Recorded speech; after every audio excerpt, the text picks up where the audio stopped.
comenzó la grabación, vamos a comenzar la clase del día de hoy, que es la clase de reposición sobre el tema de ingesta de alimentos. Bien.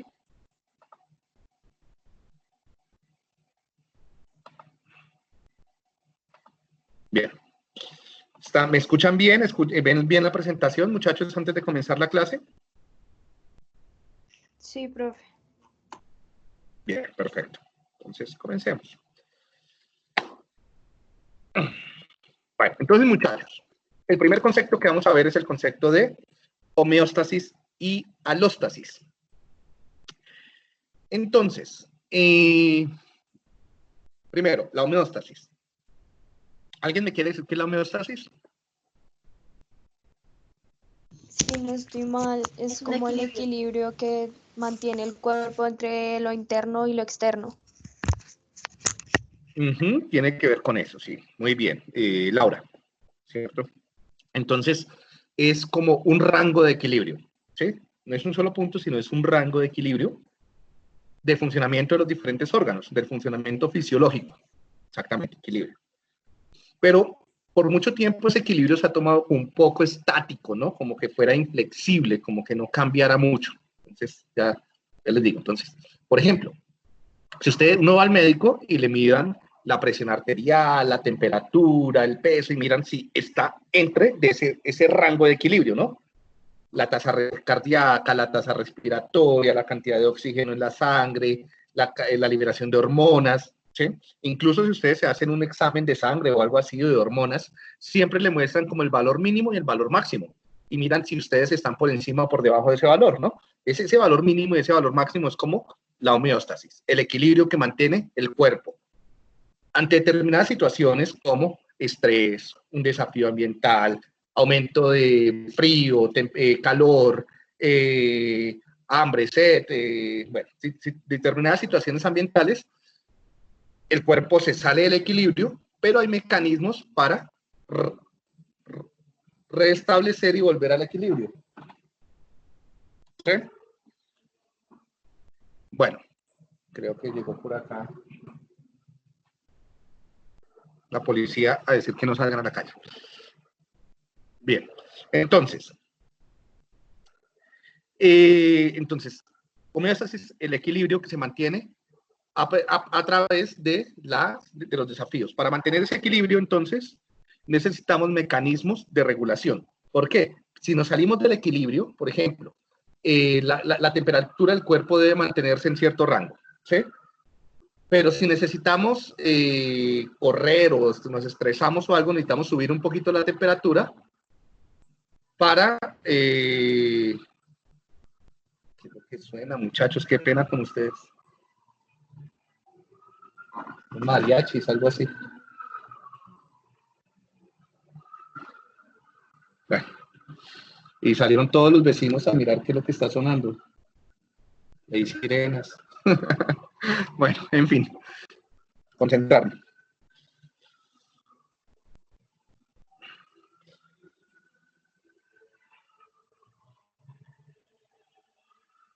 ¿En cuándo han tenido una clase con serenata? Entonces les estaba contando que la homeostasis tiene que ver con mantenerse en equilibrio a través de diferentes mecanismos fisiológicos. Ahora, la alóstasis. La alóstasis es un concepto mucho más nuevo. Tiene que ver también con volver al equilibrio, pero es un equilibrio flexible. O sea, que uno se puede salir del rango de acuerdo a lo que es el estilo de vida. Es de acuerdo a los estilos de vida, donde el clima, la temperatura, donde vives, qué haces, puede ser que te salgas un poquito hacia arriba o hacia abajo en tus mecanismos de regulación. ¿Sí?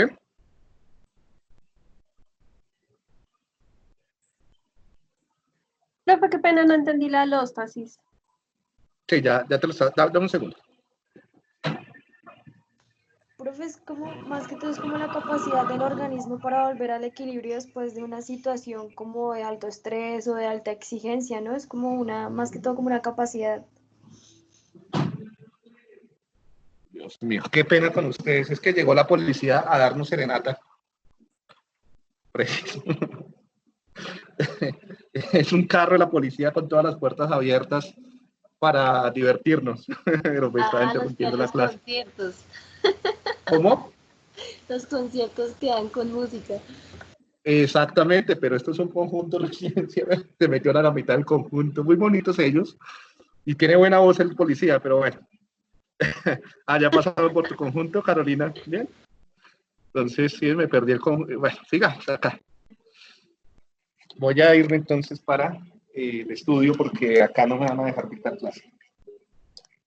En un segundo y me cambio de lugar.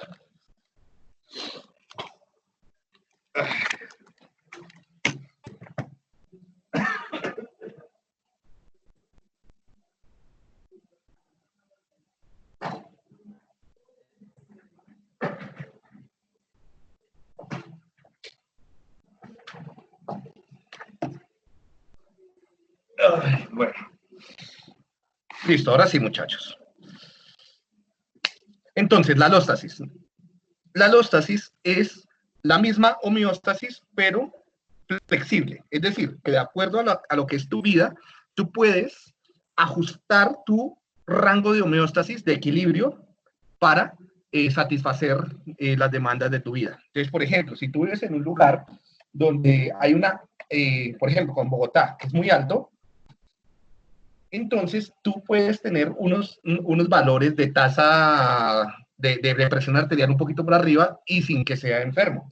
Entonces, muchos médicos no tienen en cuenta esa alóstasis para interpretar la salud y la enfermedad.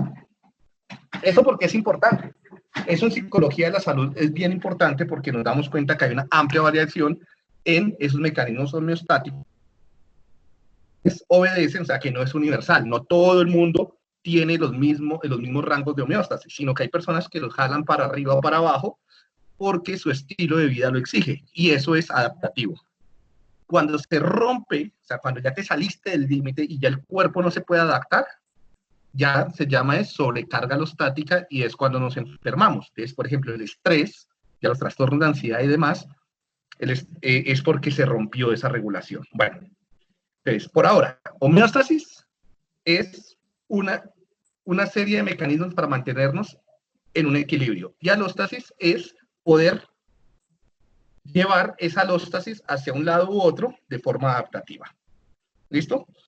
Bien. Sigamos.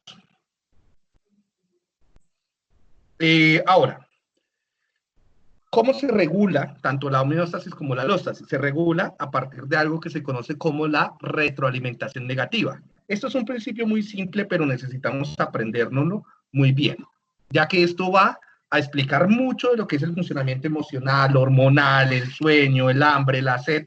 Casi todos los mecanismos fisiológicos y psicofisiológicos están regulados por este principio, que es el de retroalimentación negativa. ¿Sí? ¿En qué consiste la retroalimentación negativa? Consiste en que hay una variación en un parámetro, en una medida, en una función fisiológica. Por ejemplo, la liberación de una hormona, la temperatura del cuerpo, la presión arterial, puede cambiar entre ese rango, en un rango, ¿cierto? Pues es variable. Que si por favor puedes presentar de nuevo a Angie Triviño, que la sacó la conferencia. Ya la acepté. Ya, gracias, profe, ya entré. Sí, es que me sacó 2 veces, está horrible, no sé por qué no me ha dejado. Sí, gracias. Yo no sé, sí, y ahora me pide permiso para aceptarlos, pero bueno, es la locura. Sigamos. Sí. Entonces, le estaba diciendo que cómo se regula esa alóstasis, esa homeostasis a través de la retroalimentación negativa, ¿no? Entonces, tenemos un sistema que va cambiando que va oscilando, ¿sí? ¿Cuál sistema? Puede ser el agua, la sal, la presión, la cantidad de oxígeno, la presión arterial, todo eso va cambiando, ¿no? Tenemos un punto de ajuste o unos rangos en los cuales cambia ese sistema. ¿Sí? O sea, un rango que si se sale hacia abajo o hacia arriba es riesgoso para la salud. ¿Sí? Tenemos unos sensores cuando se sube o se baja mucho el funcionamiento de ese sistema. Por ejemplo, cuando se sube mucho o se baja mucho la presión arterial. Cuando se sube o se baja mucho la cantidad de agua en la sangre. Cuando se sube mucho o se baja mucho la temperatura. Entonces, hay estructuras del cuerpo que están detectando esos cambios.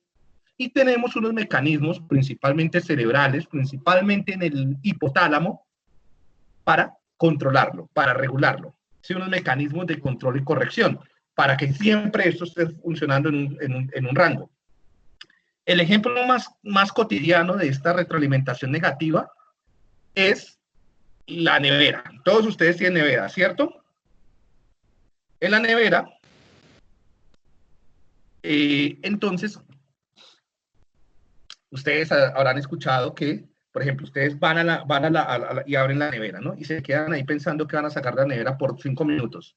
Antes de que lo regañe su mamá porque están gastando mucha luz, el motor se prende desde la nevera, ¿no? ¿Por qué? Porque perdió frío, ¿cierto? Entonces, el motor de la nevera se encarga de enfriar. Y hay un aparato llamado termostato, un sensor, un detector, un sensor, que está pendiente, está detectando, no está pendiente, sino está registrando cuando se pierde frío y se activa, ¿cierto? Entonces, cuando se perdió, digamos que ya está por encima de 5 grados, ¡pum!, se activó y comienza otra vez el motor de la nevera a funcionar, ¿no? Para enfriar otra vez. Y cuando está muy frío, digamos que está por allá en 1 grado, entonces vuelve y se apaga para que no esté tan frío, ¿no? Entonces siempre mantiene la temperatura de la nevera entre 1 y 4 grados, ¿sí? ¿Está claro ese mecanismo? Entonces lo mismo pasa con el cuerpo, lo mismo funciona, por ejemplo, en un carro con diferentes sensores. Muchos aparatos funcionan así. Bien. Ahora, hay una cantidad de órganos que funcionan de esa forma: el hipotálamo, la hipófisis, los pulmones, el corazón, el hígado, el páncreas, el músculo, los intestinos, etcétera, que funcionan de esa forma, con regulación negativa. Por Dios. Y ahora clarinetes fúnebres, alguien se murió. Bueno. Entonces, por lo general, nosotros necesitamos comer y beber para mantener nivelados los niveles de energía y de líquidos en nuestro cuerpo. Pero si comemos y bebemos demasiado, le hacemos daño al cuerpo y nos enfermamos. Es un mecanismo para retroalimentar de forma negativa las ganas de comer y las ganas de beber. Son los mecanismos de saciedad, ¿sí? Entonces, son un conjunto de procesos cerebrales, principalmente, que regulan la sensación, o sea, para parar la sensación de hambre y parar la sensación de sed. Ahora les voy a explicar con más detenimiento esto. Bueno, pasemos directamente con los mecanismos que controlan las ganas de beber líquidos y que paran también las ganas de beber líquidos, ¿sí? Bien. Entonces, por un lado, tenemos diferente acumulación de líquidos en diferentes lugares del cuerpo. Vamos a hablar de 3 lugares básicos, ¿sí? Primero, dentro de las células. Segundo, por fuera de las células. Por fuera de las células se llama espacio intersticial, ¿sí? O sea, dentro de las células, intracelular; por fuera, intersticial, ¿sí? Y el otro lugar donde hay líquidos, donde tenemos líquidos, es en los vasos sanguíneos. Y eso lo vamos a llamar espacio intravascular, ¿no? Entonces tenemos básicamente líquidos intracelulares e intravasculares. Hasta ahí, bueno. Ahora, cuando en la sangre se reduce, o sea, que se reduzca la cantidad de líquidos, es muy peligroso. O también mantener que se reduzca o que se acumulen muchos. Los líquidos de las células, ¿para qué sirven? Para que las células funcionen adecuadamente. Todo el metabolismo de las células, la respiración de la célula y que los órganos puedan funcionar, necesitan que hayan líquidos, una buena cantidad de líquidos dentro de la célula. Recuerden que básicamente el citoplasma es líquido, ¿no? Y además, por ejemplo, para que las neuronas funcionen debe haber líquido afuera y adentro y que viajen los neurotransmisores y bueno, todo. Y los iones. Por lo tanto, si se reducen mucho los líquidos que hay dentro de las células, pues la célula no va a poder funcionar y se va a morir, ¿sí? Entonces, hay necrosis. Ahora, en los vasos sanguíneos, ¿para qué necesitamos agua en los vasos sanguíneos? Necesitamos agua en los vasos sanguíneos para que fluya la sangre, para que se pueda bombear. Es un sistema hidráulico, ¿no? Entonces el corazón es una bomba y bombea un líquido que tiene que fluir a través de unos tubos, ¿cierto? Unos conductos, y esos conductos llevan oxígeno, nutrientes y azúcares. Ahora lo vamos a ver, glucosa, para que funcionen todas las células. Si no se bombea adecuadamente, entonces pues no funciona el cuerpo. ¿Qué pasa si se baja la cantidad de líquido en la sangre? O sea, si la sangre se vuelve un poquito espesa, pues el corazón va a tener que hacer más trabajo para bombear, o sea, para que llegue sangre al cerebro, para que llegue sangre allá al callo del dedo gordo del pie, necesitamos más fuerza, porque es más pesada la sangre, ¿sí? Y eso pues es problemático, entonces el corazón no puede sobreexigirse porque termina dañándose. Entonces, ¿cuál es la solución? Aumentar la presión arterial, ¿no? Entonces, cuando se reduce la cantidad de líquidos en la sangre, causa que se aumente la presión arterial. Y que se aumente la presión arterial es terrible porque primero se van desgastando los vasos hasta que algunos se rompen, ¿no? Y genera aneurismas y luego hemorragias.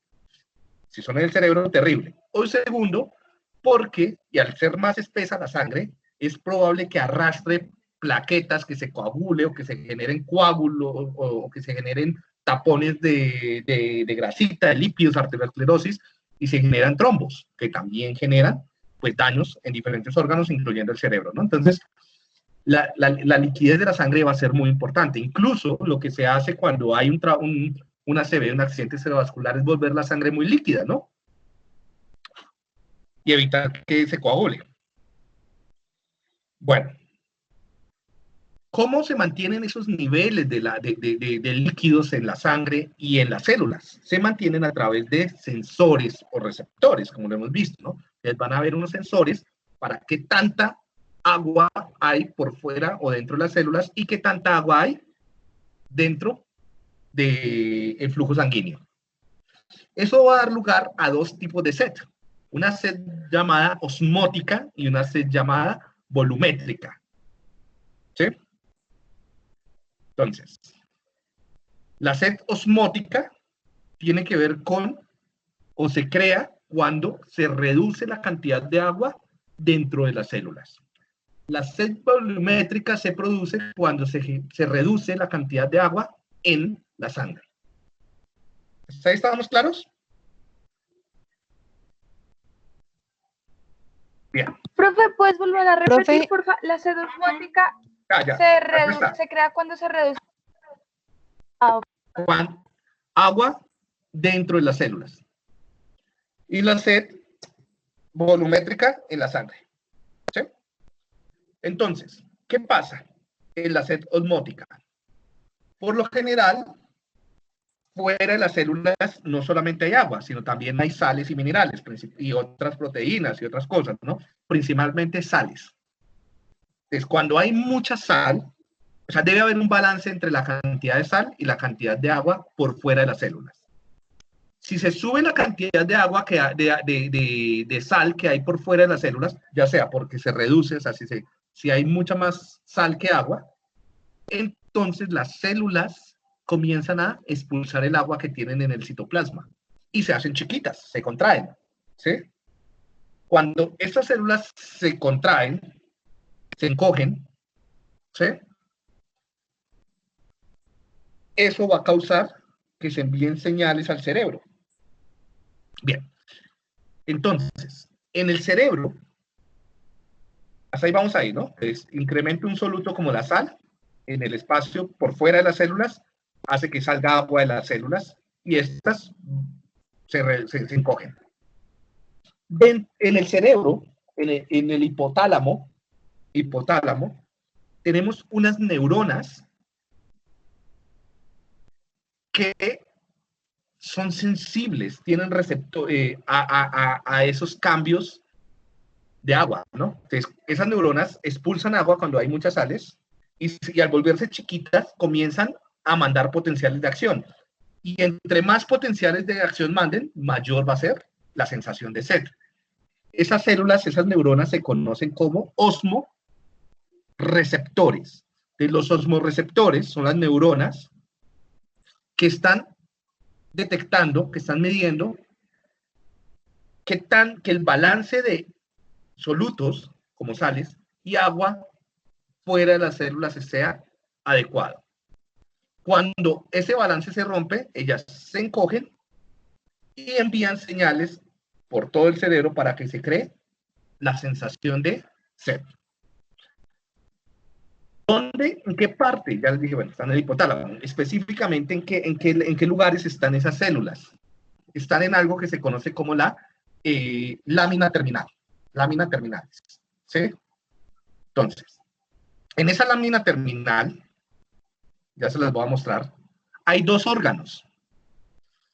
Un órgano que se conoce como órgano vascular de la lámina terminal o OVLT, y otro órgano que se conoce como órgano subfornical o SFO. ¿Sí? Subfornical órgano. ¿Sí? En esos lugares están los osmoreceptores. O sea, esas son las células que están percibiendo si hay muy poca o mucha agua, y cuando hay muy poca agua, producen potenciales de acción. ¿Hacia dónde producen potenciales de acción? Una de las estructuras que recibe esas señales es el cíngulo, la corteza cingulada anterior, esta parte de acá. ¿Sí? Y eso genera la incomodidad de la sed. Otra zona que recibe las señales es el hipotálamo lateral. Por favor, este hipotálamo lateral se lo tienen que aprender muy bien, porque va a estar involucrado con todo lo que vamos a hablar hoy. Entonces, el hipotálamo lateral activa la necesidad de líquidos, las ganas, la motivación, el deseo de tomar, ¿sí? El apetito por los líquidos. Hipotálamo lateral. El apetito por cualquier cosa es creado por el hipotálamo lateral. De aquí en adelante, eso grábenselo de una vez. Hipotálamo lateral igual a apetito, por cualquier cosa, por comida, por líquidos, por sexo, por sueño, por lo que sea. ¿Sí? Bien. Ahora, la sed volumétrica. Pues perdemos líquidos a través de la evaporación, la sudoración, bueno, perdemos líquidos de la sangre, ¿no? Cuando se pierden muchos líquidos de la sangre porque hicimos ejercicio, porque nos tomamos algo muy... Entonces, por ejemplo, si comemos algo muy salado o algo así, entonces perdemos también sangre, se pierde líquidos. Si nos cortamos, si perdemos, sí, también se pierde líquidos, porque la sangre es líquido. ¿Sí? Entonces, perdemos líquidos de la sangre y por lo tanto se reduce la presión arterial, ¿no? Esto es algo que ya he dicho. Esto es la sed volumétrica. Cuando se pierden líquidos en la sangre, agua en la sangre, se reduce la presión sanguínea. ¿Sí? En el hipotálamo, en una zona llamada paraventricular, hay unos sensores de la presión arterial y tan pronto esos sensores perciben que se reduce la presión arterial, de una vez liberan esta hormona antidiurética, también conocida como arginina, vasopresina o argipresina o argitensina. Son diferentes nombres para la misma hormona. ¿Sí? Incluso muchas veces ustedes toman, por ejemplo, se toman una cerveza y dicen, eso es diurético, porque está actuando sobre la hormona, o sea, bloquea la hormona antidiurética.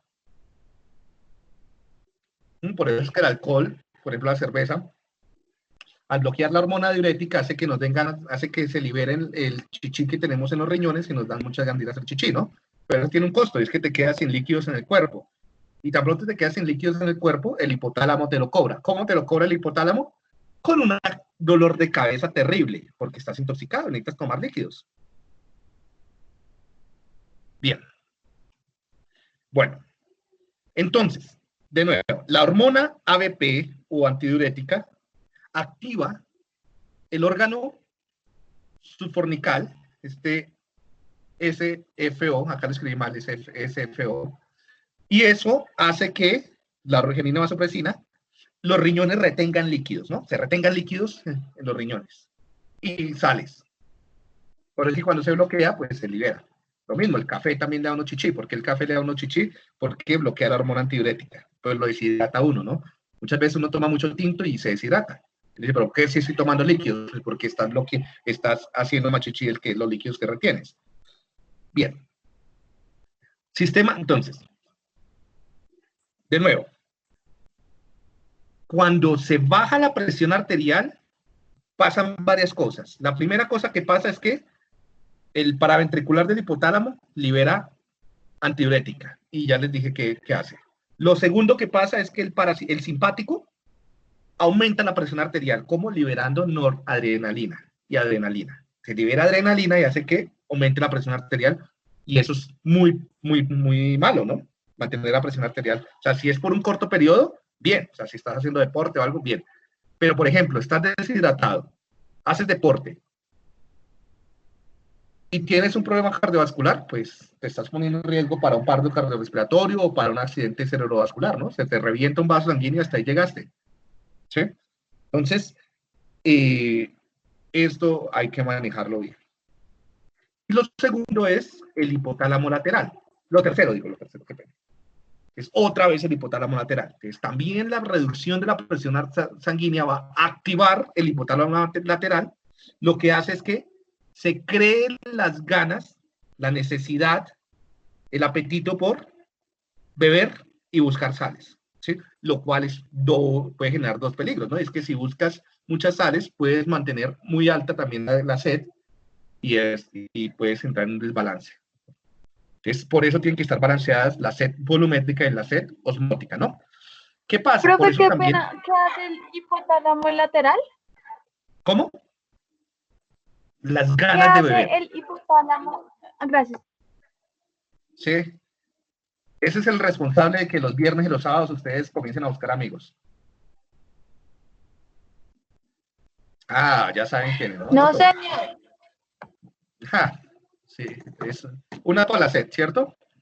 Bueno, eso no es culpa de ustedes, es culpa del hipotálamo lateral, ¿no? Entonces, si sus papás le critican o algo, ¿no? Dicen que es su hipotálamo lateral. Bueno, ahora, ustedes vean, muchachos, que ¿por qué a las personas con hipertensión les mandan a, uno, tomar líquidos, y dos, a no beber? ¿Sí? A no beber, no, sino a no consumir sal. Les quitan la sal.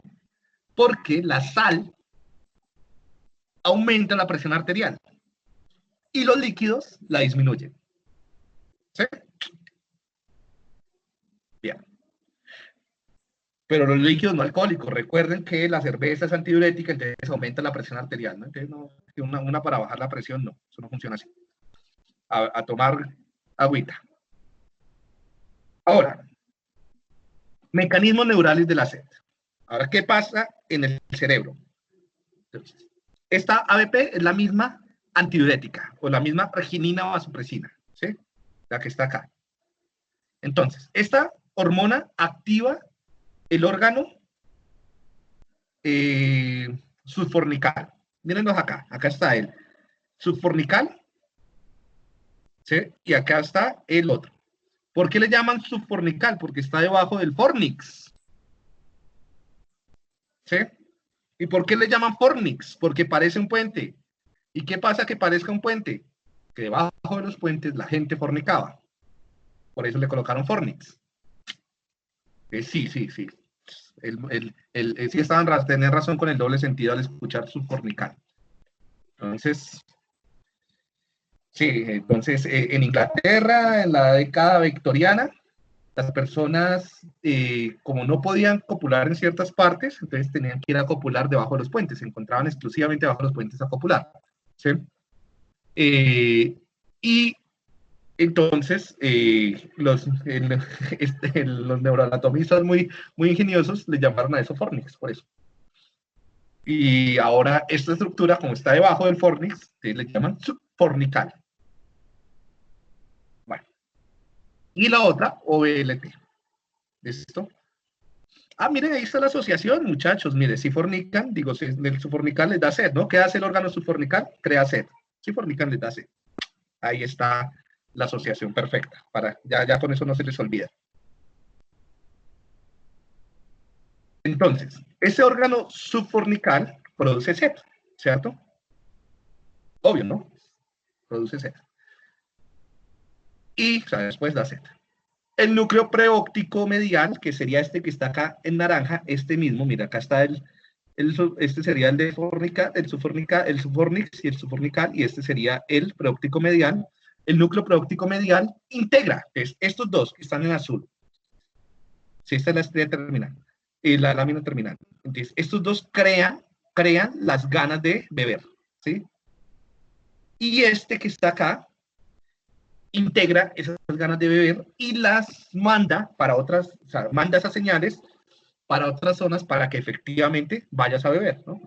¿Qué saca uno con tener ganas de beber si no va a buscar bebida? No sirve. Entonces, el núcleo preóptico medial puede mantener activado el subfornical o inhibirlo y bloquearlo, ¿no? O sea, lo regula. Si lo mantiene activado, sigues las ganas de sed. Es decir, por ejemplo, tú tienes mucha sed, ni el berraco, un guayabo ni el berraco, o ejercicio, con lo que sea que les dio sed, ¿cierto? Una comida muy salada, ¿sí? Y no consiguen agua, no consiguen nada para saciar su sed, entonces esto sigue activado. Y entonces, ¿y esto manda señales a dónde? Al hipotálamo lateral. ¿Qué hace el hipotálamo lateral? Hace que ustedes sigan buscando bebida, ¿sí? Bien. Tan pronto llegaron, ¿cierto? A ese poquerón, digo, a ese jugo de guaraná, ¿sí? A lo que sea que les quite la sed, a esa agua, a esa fuente de agua, y entonces se mandaron ese litrón, y de una vez diferentes señales de la boca, de los ojos, de la garganta, del estómago, comienzan a enviar señales hacia este núcleo preóptico. Y este núcleo preóptico, cuando se activa por todas esas señales que vienen de la garganta, del estómago, de la boca, de las manos, de estar bebiendo, ¿sí? Solo una, entonces no es beber, ¿no? No es cantar todavía. Entonces, por estar bebiendo, inhibe, bloquea el subfornical y para las ganas de beber. Les quita la sed. ¿Sí? De nuevo. Agüita, mucha agüita, sí. Muy bien, gracias, Alexandra. Eso, agüita. Agüita para mi gente. Además, con esta cuarentena todos estamos en una abstinencia tenaz. Entonces, ¿qué es lo que pasa? Entonces tenemos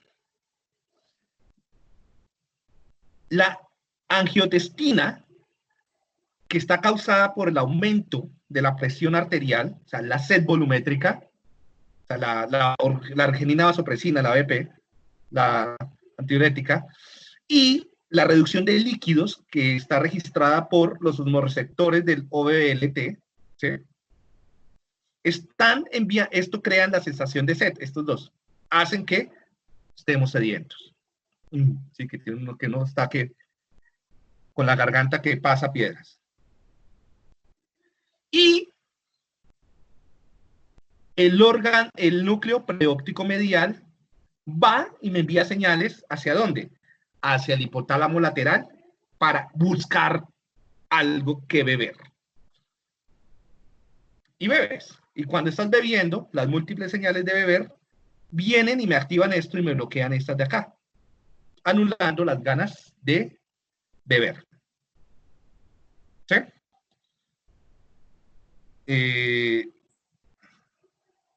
Un momento, que les iba a compartir un video.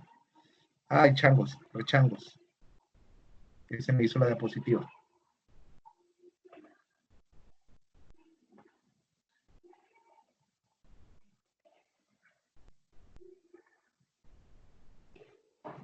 No puede ser esto.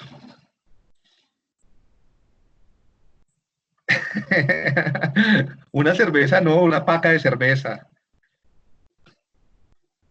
Alexandra, tú eres de mi equipo. Digo, debes mucho.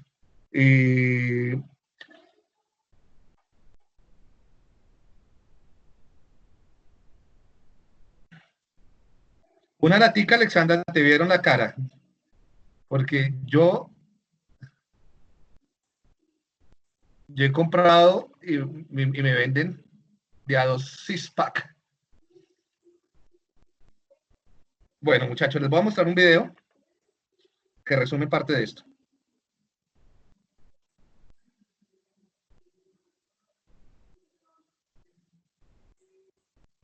¿Están viendo el video? Me vuelvo y lo comparto. Lo voy a volver a compartir porque no está seguro si está bien. Come on, baby.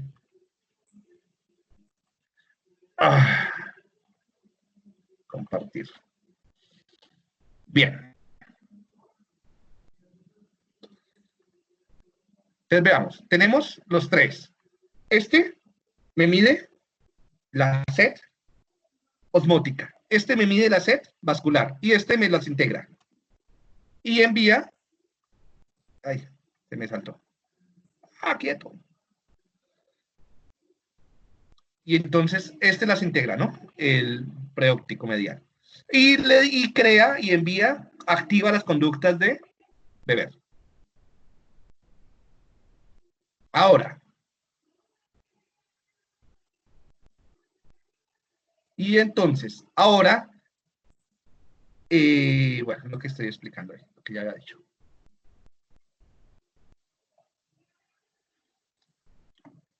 Cuando hemos bebido, este órgano preóptico medial se activa y bloquea el órgano subfornical y ya no te dan ganas de beber. ¿Sí? Ya no estamos hablando de comer, estamos hablando de beber. Bien.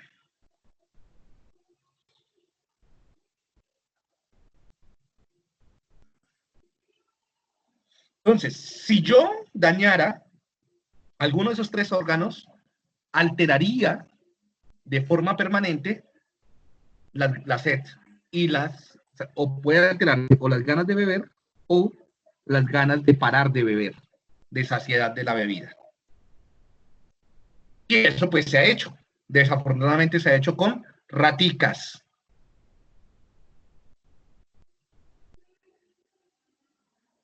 ¿Ya me oyes, Alexandra?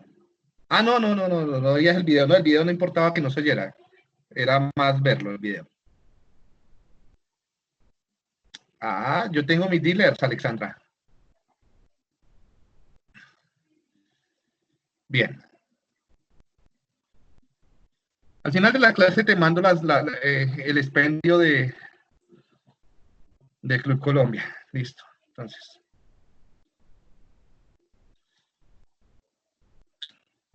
Sigamos con la clase. Muchachos, ¿ustedes pueden creer que la gente es muy desparchada en esta vida? Están haciendo aeróbicos en los balcones.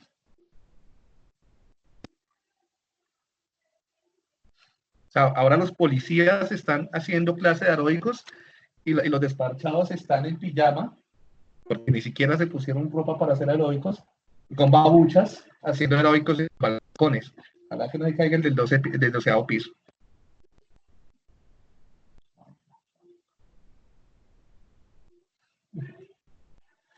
Bueno, vamos a seguir con la clase. Dale, Milena, no te preocupes, no he llamado a lista. Ya ahora voy a llamar lista. Sí, me hace falta hacer ejercicio también, tocar baloncesto. Bien, pero resulta que beber no es simplemente algo fisiológico, sino es también algo psicológico, es algo que o sea, hay una motivación, un refuerzo, un aprendizaje para la bebida, ¿no? Resulta que hay unas neuronas dopaminérgicas y otras que unas que producen dopamina y otras que producen endorfinas, que se activan cuando tú tienes ganas de beber y bebes, ¿sí? Entonces, así, un día, el super sol allá, mediodía, ¿sí? Tú estás por allá en un lugar bien caliente, digamos, estás allá en Melgar, ¿no?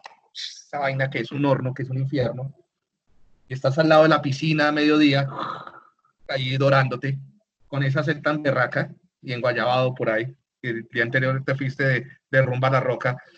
Entonces, claro, pues da sed. Y tienes esas, entonces llega ese, ya puede ser lo que te guste beber, una cerveza, agüita, un juguito de toronja, lo que sea que te guste beber, frío, frío, frío, y te lo mandas, ¿no? El primer sorbo, eso sabe a manjares. ¿Se acuerdan cuando salían a tierra caliente? Muy bien. Entonces, beben. Cuando beben, inmediatamente, en el hipotálamo lateral y el núcleo accumbens y el área tegmental ventral, se libera dopamina. Y esa dopamina lo que genera es un placer, una recompensa. ¡Oh, ¡qué rico! ¿Sí? Ese qué rico es generado por la activación del hipotálamo lateral y el núcleo accumbens cuando bebieron. Lo mismo lo hacían con raticas, las dejaban todo un día sin tomar líquidos, después de y con le subían la temperatura, estaban muertas de sed esas raticas, así como ustedes allá en Melgar, y les daban agüita, no pola, sino agüita, y ellas de una vez miraban y comenzaban a liberar dopamina.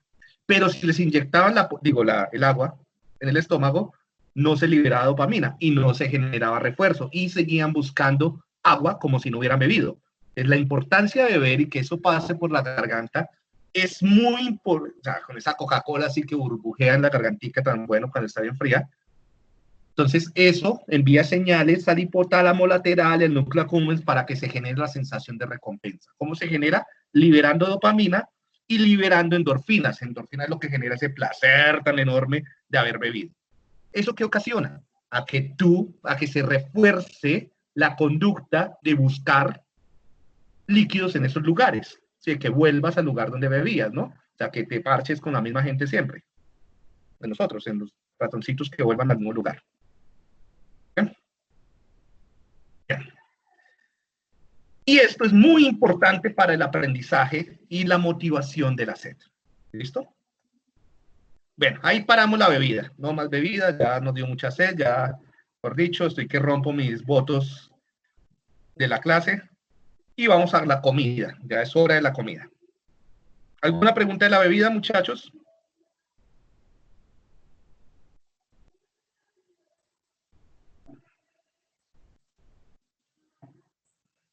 Perfecto, Carolina. Muchas gracias, Laura. Muchas gracias. ¿Cuántos hay conectados en este momento?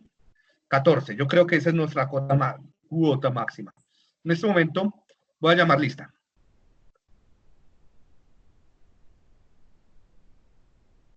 Ay, ¿por qué no se abrió esto? Qué pena, muchachos, con ustedes.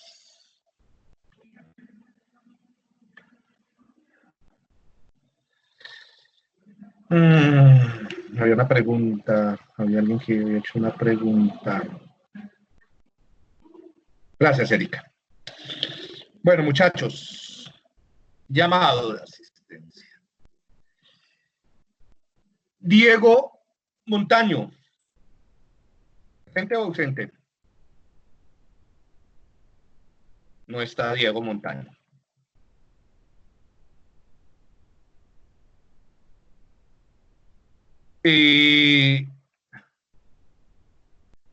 Astrid Figueroa, Carolina Figueroa. Carolina Figueroa no está. Joan Mejía. Ah, Carolina sí está. Presente. Gracias, Joan. Laura Gómez. Presente, profe. Diana Cano. Aquí estoy, profe. Muy bien, Laura. Alexandra Díaz. Presente, profe. Linda Flores. ¿No está Linda? Cristian Gualdrón. Ah, Linda sí está. Linda pilas. Cristian. Está Cristian.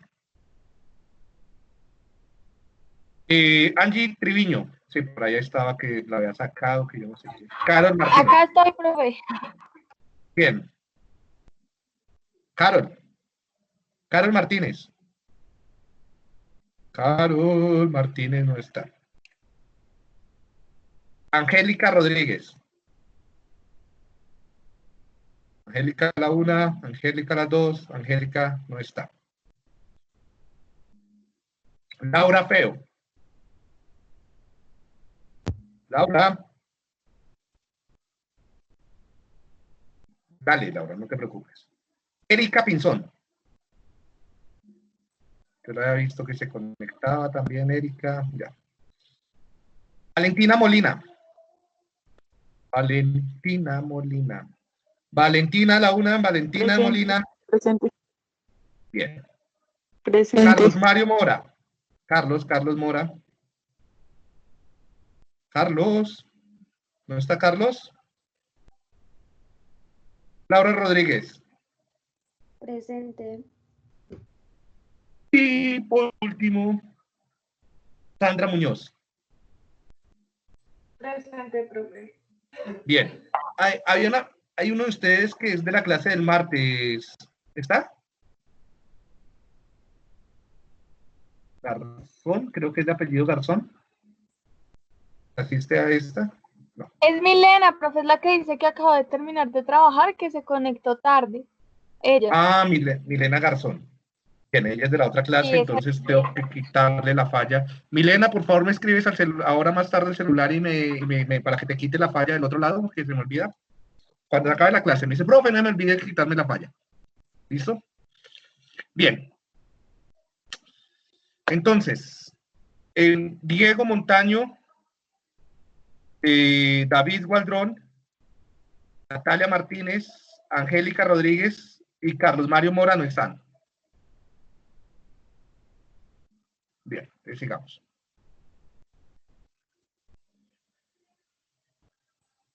Recuerden que esto acumula fallas, ¿no? Ahora sí, Yumi. Vamos a pasar rápido esta diapositiva porque esta diapositiva me enferma.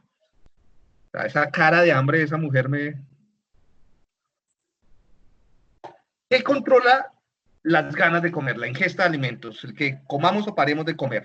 Eso es un tema que yo creo que a muchos de ustedes les preocupa. ¿Por qué les da hambre o por qué no les da hambre? ¿Por qué no pueden parar de comer o por qué? ¿Sí? Etcétera.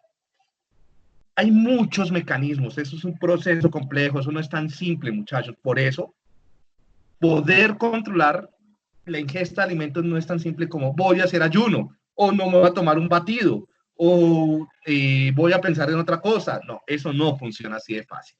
¿Sí? O me va a poner unos areticos magnéticos, eso no funciona así. ¿Sí? En realidad hay que trabajar en muchos niveles para entrenarnos y aprender a controlar la ingesta de alimentos. Y los psicólogos entendemos los mecanismos, entonces somos ideales para trabajar sobre ellos. Bien. Entonces, Profe, si yo sufro de ganas de comer, entonces, ¿cómo hago? poner la atención a la clase para después buscar estrategias. Ahora miramos a ver qué es lo que está pasando, ¿no? ¿Dónde está tu trastorno? Bueno, es que comer es rico, ¿no? Es que además nosotros, o sea, los humanos estamos hechos para buscar comida. O sea, muchas veces no podemos pensar nada más sino en buscar comida, porque durante millones de años no teníamos comida. Es más, la mayoría de los humanos no tienen comida. Sí, nosotros somos de la parte privilegiada que tenemos exceso de comida por todos lados, ¿no? Es que es lo que pasa, tener un tanto exceso de comida y unos mecanismos hechos para acumular comida nos hace a muchos no poder parar de comer. Por eso necesitamos aprender. Necesitamos cablear nuestro cerebro para regular esos procesos. Bueno, esta mujer tiene una cara de hambre que, bueno,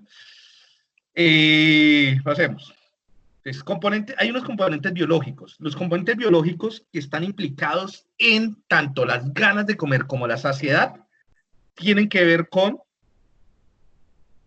el cerebro, con los mecanismos neurales, tienen que ver con las hormonas, tienen que ver con bacterias, con microbios que tenemos en la panza, tiene que ver con variaciones genéticas, tiene que ver con señales que vienen de órganos como el páncreas, el hígado, los intestinos, etcétera, ¿no? Entonces son muchas señales biológicas que están relacionadas y tenemos que entenderlas cómo funcionan.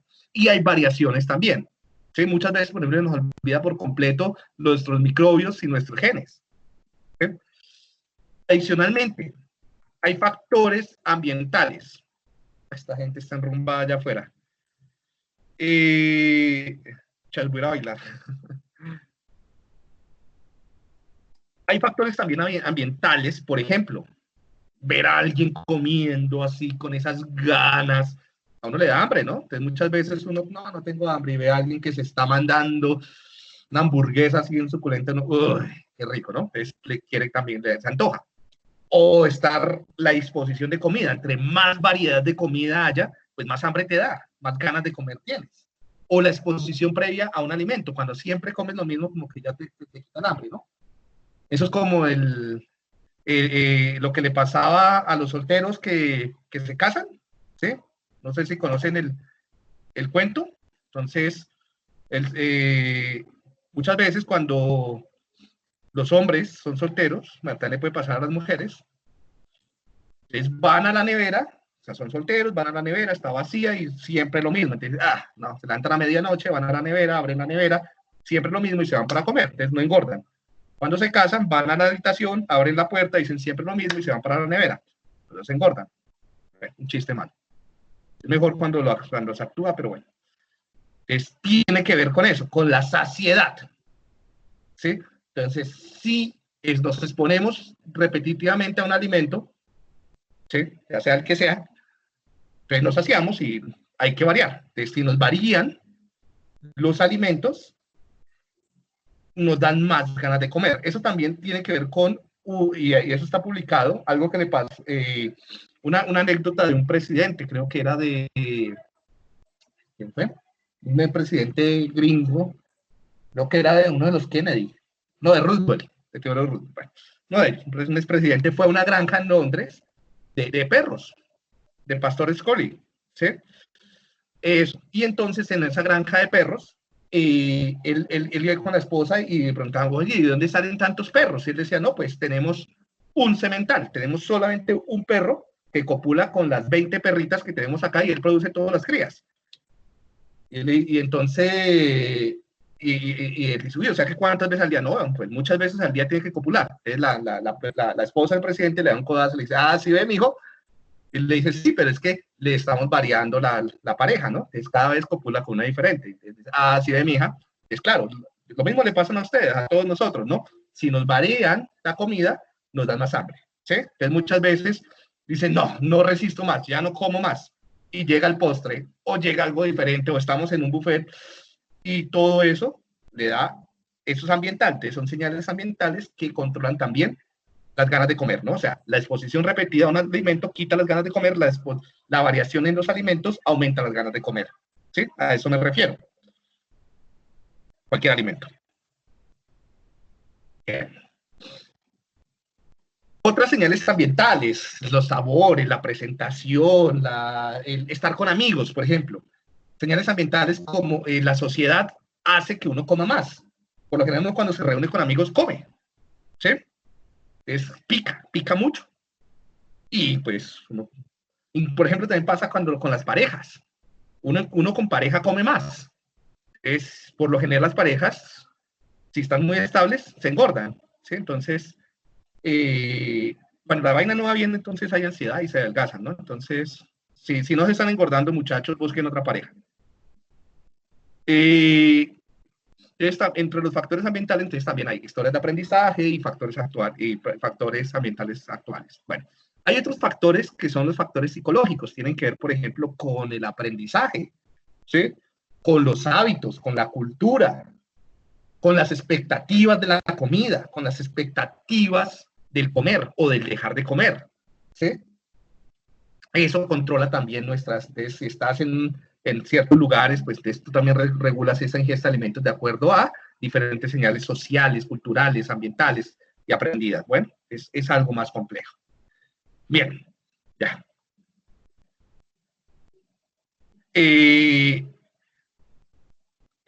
Enfoquemos en los procesos neurobiológicos, ¿sí? Un primer proceso que tenemos que entender es el proceso de los procesos metabólicos. Parece que esto le quiero poner acá una animación para que quede más claro. ¿Hasta acá hay alguna pregunta, muchachos? Pregunten y yo los voy a escuchar. Si tienen preguntas.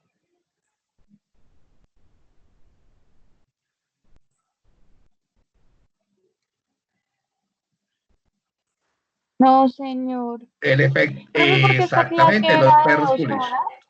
Gracias, Alexandra. Dime. Porque esta clase era de 2 horas, la reposición. Sí, hicimos una hora después del parcial. Porque la universidad es un desorden. Pero Gracias. igual nos faltaba un tema completo. ¿Sí? Yo estoy dando... Bueno. Yo hoy trabajaba solamente hasta las 6 y mire, estoy dando... Y mi mamá está cumpliendo años hoy. Estoy donando mis horas. ¿Sí? Entonces... Porque vaya Es verdad. y celebrar cumpleaños a su mamá, porque nosotros nos hemos expulsado, ¿no? No, porque nos colgamos. Terminemos esto de una vez. ¿Sí? Bueno. Don't worry. Be happy. Ya la reunión la tengo a las 8 por Zoom, entonces no hay ningún problema. Muchas gracias por ocuparse. Ay, tan lindo. Ay, gracias. Bueno, entonces sigamos que el tiempo premia. Entonces, metabolismo. Entonces, el metabolismo son todos los procesos, muchachos, para lograr, para conseguir, procesar y usar la energía en el cuerpo. ¿Sí? ¿De dónde proviene la mayor parte de energía? Ay, yo pensé que esto lo iba. ¿De dónde proviene la mayor parte de comida en el cuerpo? Proviene de la comida. ¿Sí? La energía del cuerpo proviene de la comida. ¿Sí? ¿Hay alguien? Bien. Ahora, cuando comemos, se produce glucosa. Los intestinos transforman la comida en glucosa y nutrientes, pero por ahora nos interesa la glucosa. La glucosa es la gasolina, es el combustible. ¿Sí? Bien, entonces comemos, hay glucosa en el cuerpo. Sería esta fase. Cuando hay glucosa es porque hay comida. En esa fase, eso le llaman la fase de absorción, es decir, que el estómago y los intestinos están llenitos de comida y esta se está absorbiendo.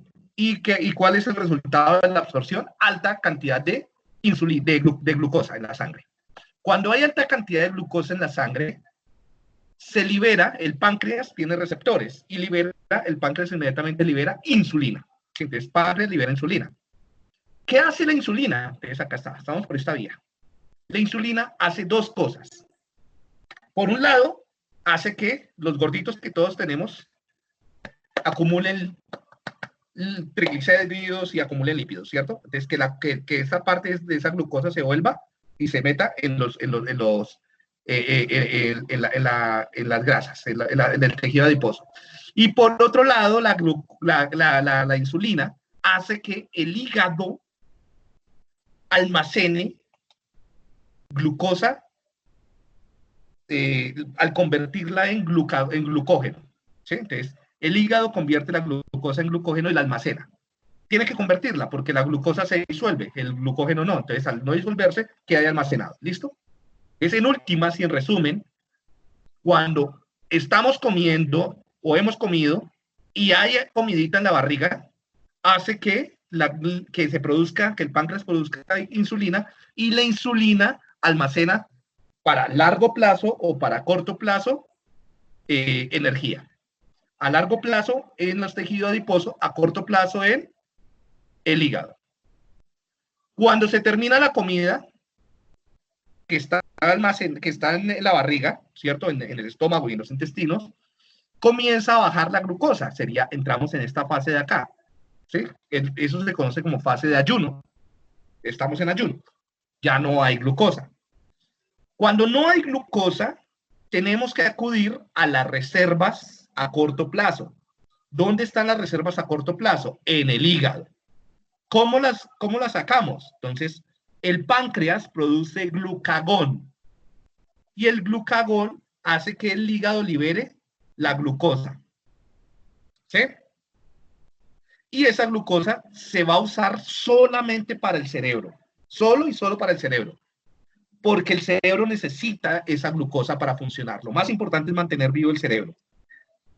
Entonces, esto tiene que generar un balance, una regulación negativa entre glucagón e insulina. Mucha insulina genera poca glucosa y por lo tanto el cerebro sufre.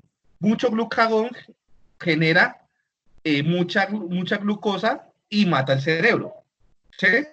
Entonces, por ejemplo, en la diabetes. En la diabetes, ¿qué es lo que tenemos? En la diabetes tenemos que el páncreas está produciendo, deja de producir insulina, por lo tanto hay mucho glucagón que hace que haya mucha glucosa y esa glucosa daña las neuronas y las mata. Entramos en un coma diabético. ¿Sí? Bien. El hígado convive. Bueno, hasta ahí estamos claros, muchachos. Vamos acá. Profe, una pregunta. Dime. Es que no sé si mi computador está trabado, pero en la imagen solo se, o sea, en la diapositiva solo se ve la imagen, ¿sí? Sí, hay una imagen a la derecha y unas letras a la izquierda. Es ¿Sí? que no veo las letras, profe. ¿Y en los demás las ven? Muchachos, ¿ven las letras? Sí, profe, se ve la letra. Ah, ok. Dale, ya ahorita vas. Debe ser tu computador que está un poquito lento. O la internet. Que no está cargando bien Igual la puede imagen. enviar las diapositivas. Sí, yo la subo, muchachos, sin problema. Ustedes saben que Gracias. conmigo se van para el cielo. Entonces, y ahí, bueno, de la glucosa va para el cerebro. ¿Está claro este mecanismo? Es un Amén, poco profe, confuso y largo. amén. Sí, estamos en Pascua. ¿Hasta ahí estamos claros? Bien. Esto es, miren que otra es la retroalimentación negativa entre el páncreas y los intestinos, ¿no? Entonces, si hemos comido, entonces se produce insulina y le dice al hígado que guarde glucosa. Cuando se baja la glucosa, entonces el páncreas produce glucagón para que el hígado produzca la glucosa. Y entonces siempre se mantiene la glucosa, esta sería la glucosa, en un nivel estable, ¿no? Ni mucha ni poca. Muy poca genera hipoglicemia y te desmayas. Mucha glucosa genera hiperglicemia y te mueres. Se mantiene esta curvita de insulina-glucagón. Esa es la retroalimentación negativa. ¿Listo? Como la nevera.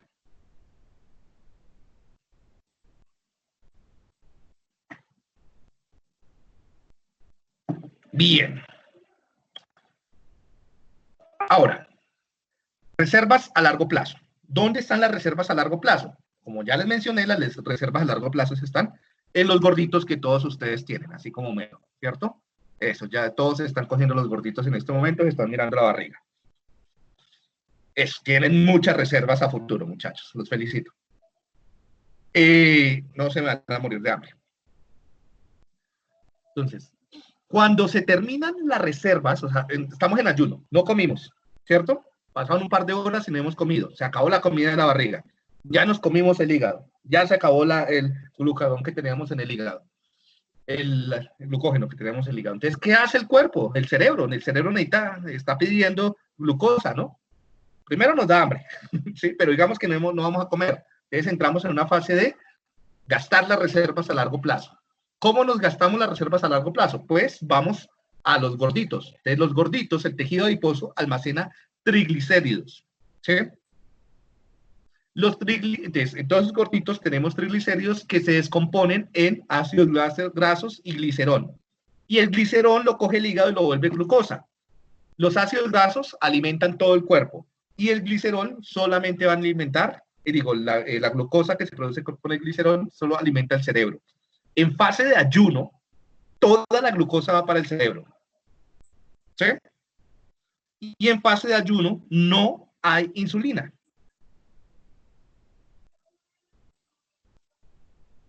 Erika, lo del glucagón.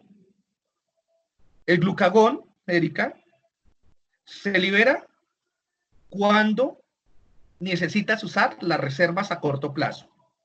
¿Sí? Y lo libera el páncreas para que, eso ya está claro, para que el hígado produzca glucosa. ¿listo? Pero cuando se acaba la glucosa, cuando se acaba ese proceso, las reservas a corto plazo, pues tienes que usar estas de largo plazo. ¿Listo? Que entonces es a través de los gorditos. ¿Sí? Entonces, en la fase de ayuno, donde nos gastamos la reserva a largo plazo, no se produce insulina. ¿Sí? Las células del cuerpo no consumen glucosa y el hígado fabrica glucosa para el cerebro. Bien. Esto es como un resumen de todo, otra vez. Again. Tenemos dos fases, la fase de absorción y la fase de ayuno. Absorción cuando comemos, o sea, cuando hay comida en la barriga, cuando no hay comida en la barriga. Cuando hay comida en la barriga, que estamos acá, ¿sí? ¿Qué pasa cuando hay comida en la barriga? Cuando hay comida en la barriga, los intestinos producen glucosa. Y la glucosa va para el cerebro, y para los músculos, y para los otros órganos. ¿Bien? Adicionalmente, también se producen grasas, aminoácidos, y todo esto, con la insulina, se guarda con los triglicéridos en el tejido adiposo, ¿no? Entre más guardemos, pues más tejido adiposo, más grandes, más gordas las células del tejido adiposo y más gordas ustedes, más gordos todos nosotros. ¿Sí? Bueno, no quiero que salgan deprimidas de esta clase. Bien. Que la solución es comernos las reservas a largo plazo, pero sin hacernos daño. Ahora, cuando entramos en la fase de ayuno, ¿sí? A corto plazo nos comemos el hígado. ¿Cómo? Convertimos el glucagón, hace que se convierta el glicógeno, que es, se me olvida esa cantidad de nombres parecidos. Lo tenía acá, ¿dónde está acá? Glucógeno, que son todos parecidos. Estamos acá. Entonces, a corto plazo nos comemos el hígado porque el glucagón hace que el glucógeno se convierta en glucosa y la glucosa va para el cerebro.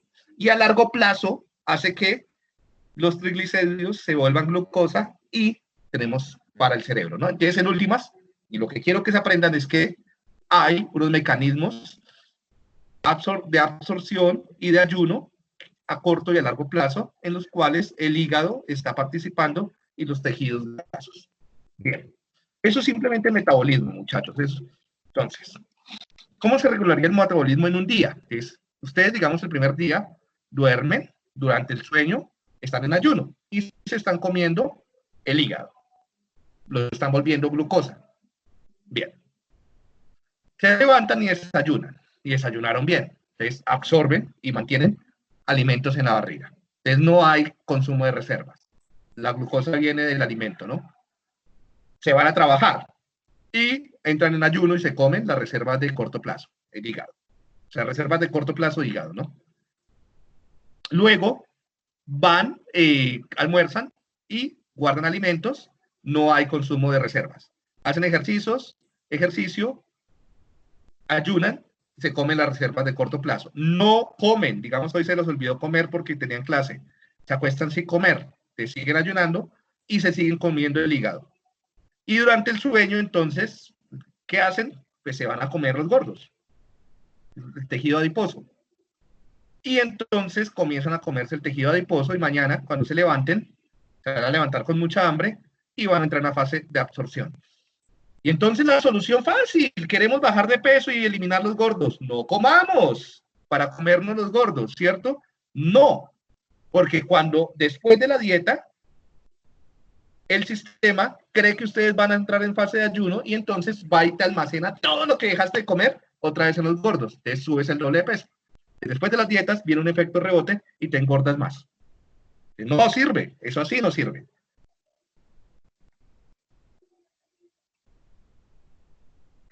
Dormir es bueno, pero no tanto porque alteras otros mecanismos, te da ansiedad y alteras otras cosas.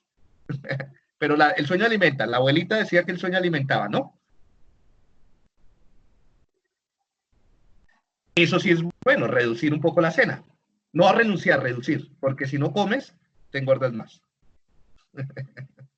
Hay que comer algo, o si no te generas una úlcera, o te generas una diabetes o una hipoglicemia. Pero sí es bueno a la hora de la cena comer menos.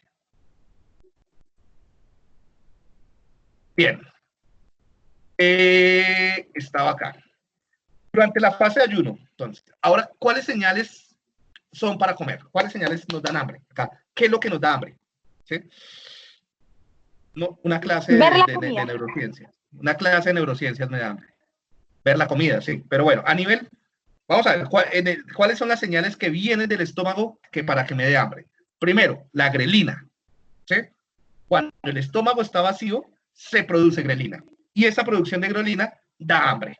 Si yo te inyecto grelina, te da hambre, así el estómago esté vacío. ¿Sí? La grelina viaja a través de la sangre al hipotálamo y causa que te dé hambre. ¿Sí? Maldita grelina, dirán algunos. Es muy importante. ¿Qué pasa? Si yo reduzco el tamaño del estómago o le pongo una pelota dentro del estómago, el engaño al estómago y no produce grelina porque se da la sensación de que todo el tiempo está lleno el estómago. Eso se usa como un tratamiento para la obesidad, ¿no? Entonces, el balón gástrico o la bariátrica lo que hacen es engañar al estómago para que los receptores piensen que está lleno y se genera una disminución de la grelina y al generar menos grelina se anula la sensación o se reduce la sensación de comer. Pero también puedes entrar en una fase de depresión. ¿Sí? Bien. Esas son las señales. La señal más importante que viene del estómago para comer es la grelina. ¿Sí? O puede ser un exceso de ansiedad. Mira si estás durmiendo bien, Alexandra. Bueno, otras señales tienen que ver con glucoprivación y lipoprivación, es decir, reducción de glucosa y reducción de lípidos. ¿Sí? Puede ser si ayunas. Ese es el problema también de las dietas, que son muy tortuosas, porque ayunar hace que haya menos glucosa y menos lípidos en la sangre. Cuando hay menos glucosa y menos lípidos en la sangre, el hígado y el cerebro lo detectan. El hígado detecta la glucosa y los lípidos, el cerebro solo glucosa. El hígado manda la señal a través del nervio vago, ¿no? Y le dice al hígado, al hipotálamo, hey, come, tienes poca glucosa, tienes poco lípido, entonces nos dan las ganas de comer, y el problema es que si te pones a ayunar, las ganas se acumulan tanto que después haces atracones de comida y puedes generar un desorden de alimentación o de nutrición. ¿Sí? Bien. Señales para parar de comer. Entonces, lo anterior era para comer. Ahora, ¿cómo sabemos, cómo nuestro cuerpo sabe que, hey, ya, no más, no hay que comer más? Primero, señales sensoriales de la boca, ¿sí? Y de la faringe y del esófago. Todo eso está lleno de sensores, ¿no? Entonces, por un lado, el bolo, pasar comida, te quita las ganas de comer porque genera una liberación de dopamina que te dice, bueno, ya has comido, ¿sí? Por eso en la bulimia las personas comen y vomitan, porque tratan de engañar al cerebro pasando un bolo alimenticio para que se piense que ya comieron, pero todo esto genera daños en el cuerpo, ¿no? Otras señales, masticar, el olfato, el estimular las papilas gustativas, todo esto genera señales que van al cerebro y le indican al cerebro, al hipotálamo lateral principalmente, hey, ya comí, paremos, ya, no más hambre. ¿Por qué? No tenemos que esperar hasta que el estómago esté lleno. Podemos anticipar el parar de comer. Es por eso muchas veces una buena estrategia es pequeñas dosis de comida, comer poquito y en bajas calorías y que no tenga tantas calorías. ¿Sí? Bien. Señales ambientales. Ya las hablamos un poco. ¿Sí? Por ejemplo, ver comida repulsiva, mucha comida de la misma, comida que te desagrade. Bueno, también hay señales ambientales, por ejemplo, que tú veas que ya has comido demasiado, te dice, hey, ya, este es el tercer plato de almuerzo, entonces ya, no más. ¿Sí? O tienes una pareja que te da codazos cada vez que comen mucho, o tu mamá o tu papá, como, hey, ya, no más, no me coma el pan del desayuno, entonces señales ambientales. Listo. Señales gástricas. La reducción de grelina. Si baja la grelina, no hay hambre. ¿Sí? Y sí, bloqueemos la grelina. Sí, hay tratamientos para la obesidad que consisten en administrar bloqueadores de grelina. Señales intestinales, principalmente activar el péptido Y y la colicistocinina, que se liberan cuando los intestinos están llenos, principalmente de lípidos. ¿Sí? El hígado tiene un sensor de lípidos y de glucosa. Si el hígado percibe que hay mucho lípido y mucha glucosa, pues le dice al cerebro, hey, ya no hay hambre. ¿Cuál es el problema? Que ciertas dietas pueden dañar todo esto. Por ejemplo, dietas muy picantes, comer en exceso, dietas ricas en lípidos, grasitas, fritos, comida chatarra, qué rico, hamburguesas, perros, ¿sí? Papitas fritas, salsitas, ¿sí? Todo eso tan bueno, inflama el estómago, inflama los intestinos, inflama el hígado. Cuando se inflama todo esto, se dañan los receptores para lípidos y glucosa, mucha gaseosa, ¿sí? Y entonces, al dañar esos receptores, ya no hay cómo saber, ya no el hígado y los intestinos no pueden saber que hay mucho lípido y que hay mucha glucosa. Y si no le están diciendo al cerebro que tienes muchos lípidos y muchas glucosas, entonces estás hambriento de líquidos y glucosa toda hora. Entonces, todo el tiempo quieres seguir picando. ¿Sí? Papitas, snacks, friticos, gorditos, gaseosita, bueno, todo esto que es el trastorno de alimentación. Entonces, además de tener una máquina dispensadora de dulces y de tener litros de gaseosa muy más baratas que el agua y tener comida chatarra por todo lado, ¿sí? Tenemos un daño en los mecanismos de parar y entonces comemos como animales y nos enfermamos. Bien. Entre muchas más cosas, también porque escasean de mecanismos ejecutivos para frenar, ¿sí? Pero esto es uno de los muchos mecanismos, Alexandra. Muy bien, gracias por participar.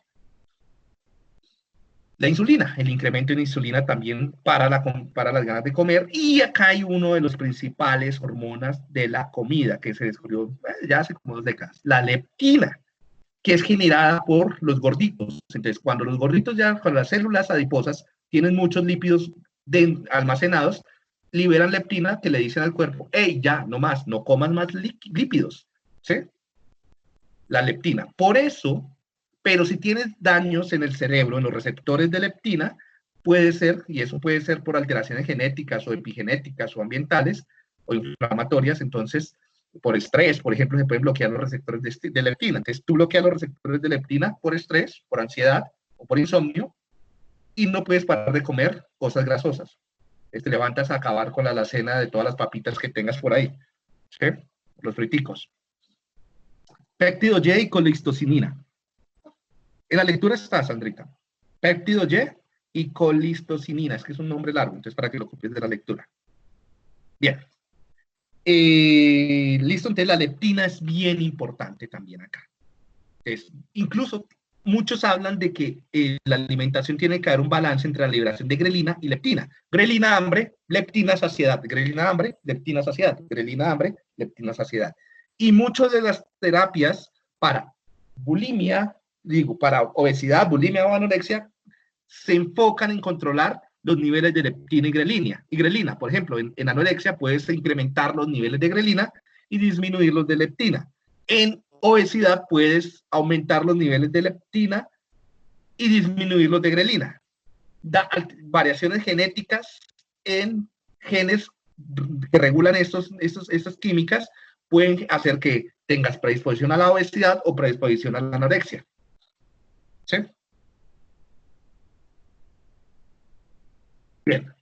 Es aquí lo que les estoy contando, ¿no? Entonces, hambre es producida por mucha grelina, poca leptina. Saciedad, mucha leptina, poca grelina. Nice, ¿no?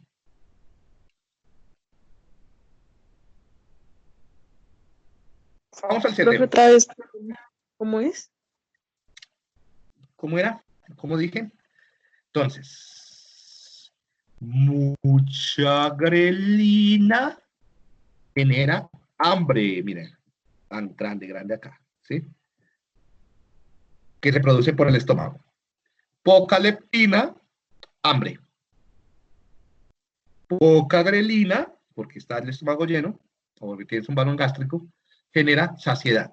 Mucha leptina genera saciedad.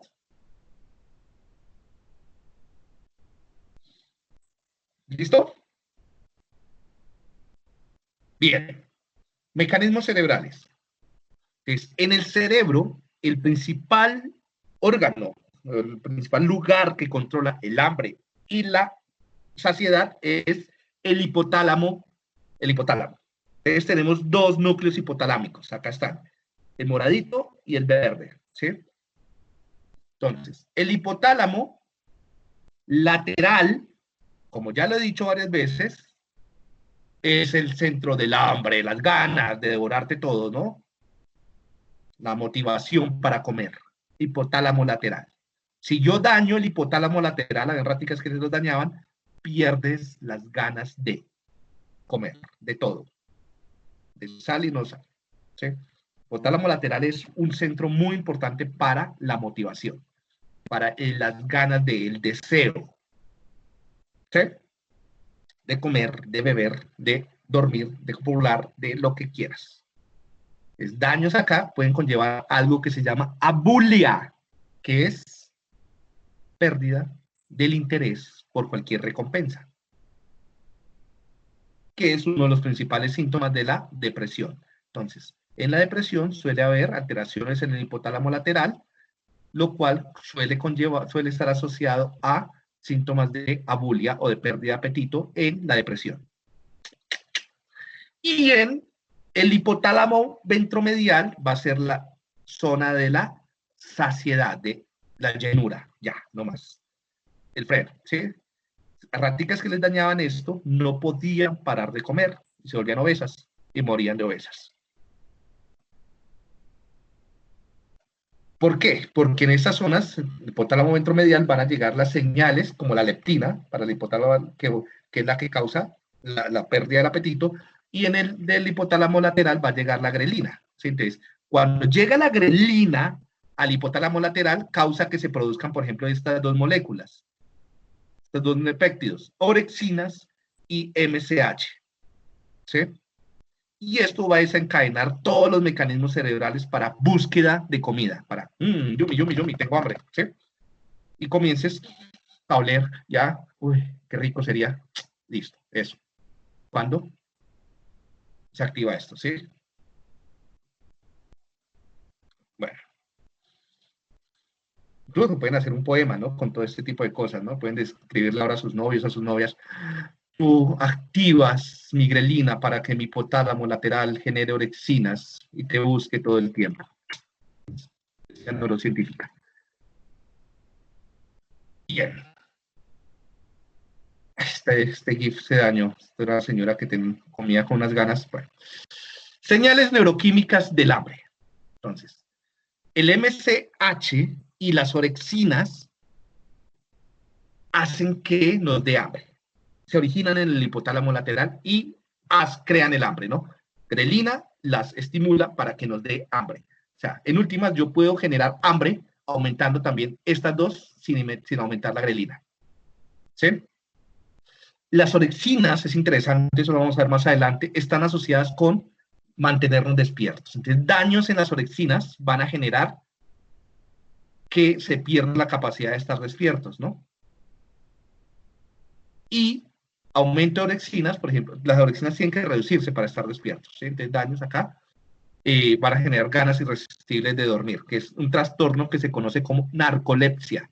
Por eso, comer hace que genere esa orexina, o sea, orexinas, y estas orexinas pueden llevar a que te dé sueño, ¿no? Entonces, es una razón también por qué nos puede dar sueño después de comer.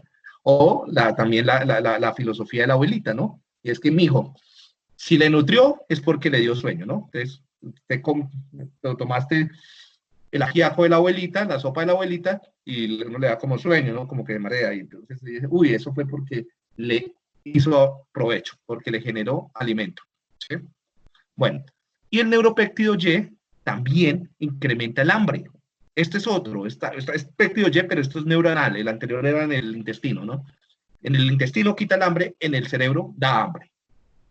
La dopamina también nos lleva, la dopamina se incrementa para buscar la comida, ¿sí? O sea, activa la búsqueda de comida. Y, Profe, qué pena. ¿Era en el intestino quita el hambre y en el cerebro da hambre o al contrario? sí, no, así como lo estoy diciendo, está bien. La dopamina, entonces, aumenta la búsqueda, las ganas de, ¿cierto? Y los endocannabinoides regulan muchas de estas moléculas y principalmente las orexinas y el péptido Y, causando hambre, ¿no? No sé, de pronto ustedes han tenido amigos, no solamente los endocannabinoides, sino también los fito, como la marihuana, fitocannabinoides, o sea, los exógenos. Endocannabinoides son de los neurotransmisores naturales, ¿no?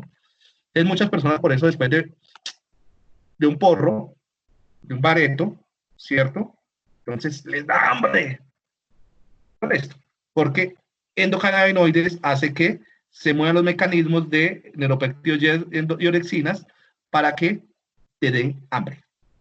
Por eso, una de las mejores, una muy buena terapia para la anorexia es con fitocannabinoides, no con marihuana, ¿no? La marihuana no es medicinal, eso es un carretazo que se inventaron para vender marihuana, sino con moléculas extraídas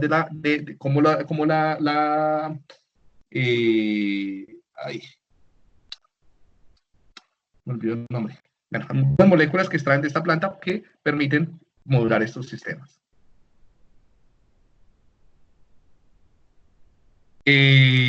Bueno, acá hay como un resumen de muchas de estas moléculas. Entonces tenemos la MC, que es la hormona de concentración de melanina, ¿sí? Que se produce en el hipotálamo lateral, que acá está donde se proyecta, y cómo está regulando otras de estas, por ejemplo, al inhibe la leptina, y si inhibe la leptina, hambre, ¿sí?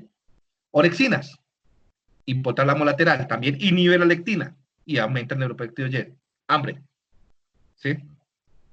Neuropéptido Y, acá está donde se produce, hipotálamo, núcleo arqueado, ¿sí? Es activa la grelina, y al activar la grelina, hambre. El AGRP, ¿sí? Entonces inhibe la leptina, y si inhibe la leptina, hambre. Cocaína y anfetaminas, factores de regulación de la transcripción de la cocaína y anfetamina, estos también son diferentes drogas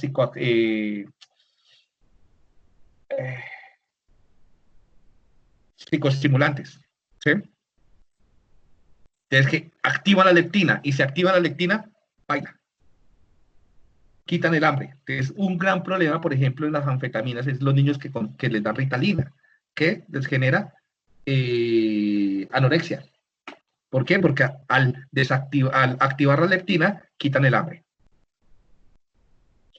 Y bueno, y acá hay otras. La leptina es un buen target, si se dan cuenta. Activando o desactivando la leptina, tú puedes crear hambre o quitar hambre, dar ganas de comer o quitar el hambre de comer. Por eso, actualmente, muchos tratamientos farmacológicos y también alimenticios, nutricionales, se basan en controlar la leptina o la regulación de la leptina para controlar alteraciones de obesidad o del consumo de alimentos, ¿sí? Bueno, estos son algunos circuitos asociados también al consumo de alimentos. Entonces tenemos el circuito de recompensa, ya lo vimos, el dopaminérgico, que es el deseo. Entonces se activa, te dan ganas de buscar comida. Entonces, por ejemplo, ¿qué pasa? Ese sistema se puede alterar en estados de ansiedad. En estados de ansiedad por un exceso de activación de la amígdala, por ejemplo, puedes reactivar y sobreactivar este sistema. Entonces todo el tiempo deseas comida. Entonces todo el tiempo estás picando, pero no te sientes lleno en ningún momento, ¿sí? El sistema de agrado es el sistema acá mira, está el wanting, ¿no? Sistema motivacional. Sistema del tono hedónico o del gusto, del gustico, del uy, qué rico, ¿sí? Es el sistema opioide, ¿sí? Uy, qué rico, opioide. Quiero más, deseo, es dopamina, ¿sí? Para que hagan sus asociaciones. ¿Sí? Entonces también lo mismo, le pueden decir a su novio o su novia, tú eres mi opioide exógeno, ¿sí? O sea, miopiácea. Y me generas activación dopaminérgica.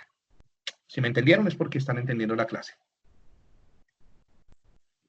Bueno, la evaluación, aquí hay dos sistemas, ¿no? Entonces, el placer de comer sería a través del sistema de opioides y la recompensa o el deseo por comer a través del sistema dopaminérgico, ¿sí? Muchas veces, por ejemplo, también en los trastornos de alimentación y en la obesidad, esto se rompe. Por lo general, cuando uno tiene hambre, come, siente placer, pero muchas personas con bulimia o con obesidad no sienten placer al comer. Y entonces se genera una adicción a la comida, ¿sí? Y eso está asociado con un trastorno de ansiedad. Comen porque no pueden parar el deseo de comer, pero nunca sienten la recompensa y nunca sienten o sea, si no comen, se sienten muy mal. Es el craving, ¿no? Las ganas de... Y no sienten placer. Entonces, incluso se sienten mal y se deprimen y entran y se culpan y demás porque no sienten placer. Pero no pueden dejar de comer. Es una adicción. Bueno, también tenemos mecanismos de regulación arriba-abajo, es decir, voluntarios, mediados por la corteza prefrontal principalmente para decidir cuándo comer o para poder frenar, pero esto hay que aprenderlo, ¿no? Esto hay que enseñar y hay que entrenar a las personas cómo poder voluntariamente frenar. Esto no se desarrolla en la función ejecutiva, sino más, esto hay que aprenderlo desde otras personas. Hay unos circuitos acá, parietales para saborear y límbicos, y unos circuitos de la saciedad que ya los vimos que es el hipotálamo lateral y medial. Yo creo que esto lo vamos a saltar, que no es tan importante, y vamos a terminar. Bueno, entonces, el último mecanismo que quiero mostrarles, que es importante para entender nuestra nutrición, nuestra salud mental y las ganas de comer o no comer, son las bacterias, el microbioma que tienen en sus intestinos.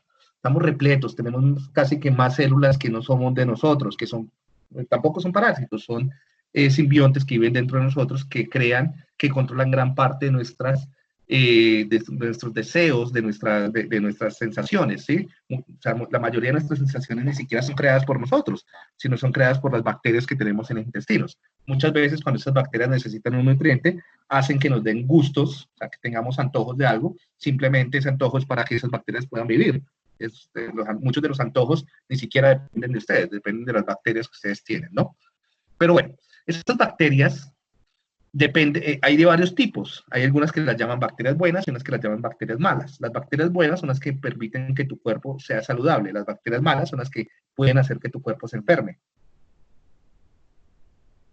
¿De dónde vienen esas bacterias? Esas bacterias buenas y malas vienen de los alimentos y de nuestro entorno y también de nuestra familia y a quién besamos y con quién nos arruchamos y demás, ¿sí? O sea, en general lo que comemos. Y esas bacterias, entonces, por ejemplo, si tú tienes una dieta poco saludable, muy basada en grasas, en azúcares, en almidones y pocas verduras y poca fibra y poco saludable, vas a matar las bacterias saludables y vas a permitir que se reproduzcan más las poco saludables, además de que te predispones para un cáncer. Eso genera, estas bacterias poco saludables, lo que genera es inflamación. La inflamación son moléculas que van viajando, ya lo hemos hablado varias veces, a través de todo el cuerpo, y cuando esas moléculas viajan pueden llegar al cerebro. Cuando el cerebro detecta moléculas de inflamación, pueden suceder varias cosas.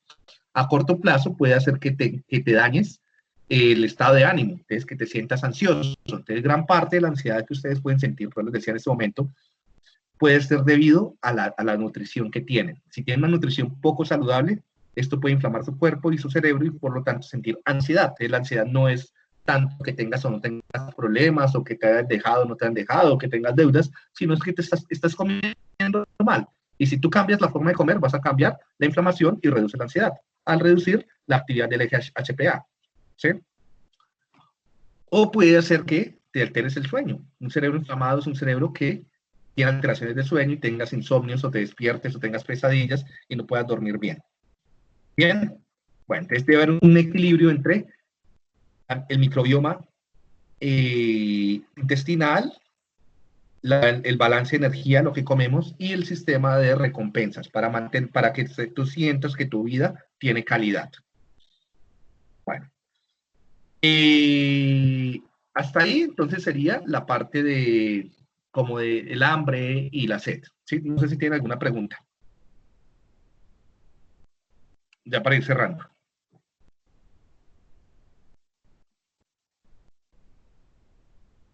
¿Nine?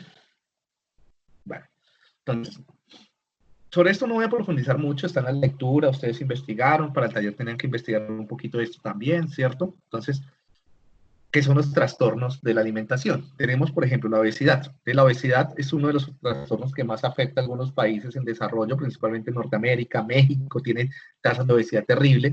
Y esto es muy negativo porque además baja la calidad de vida, predispone para una cantidad de enfermedades cardiovasculares, respiratorias, demencias, pero también te daña la salud mental, ¿no? Te sientes ansioso, deprimido y demás. Entonces, es un serio trastorno. Esto es, yo creo que una de las enfermedades que más afecta a la humanidad en este momento. El hambre y la obesidad, ¿no? Son los dos polos. Donde no hay comida y donde hay mucha comida. ¿A qué se debe la obesidad?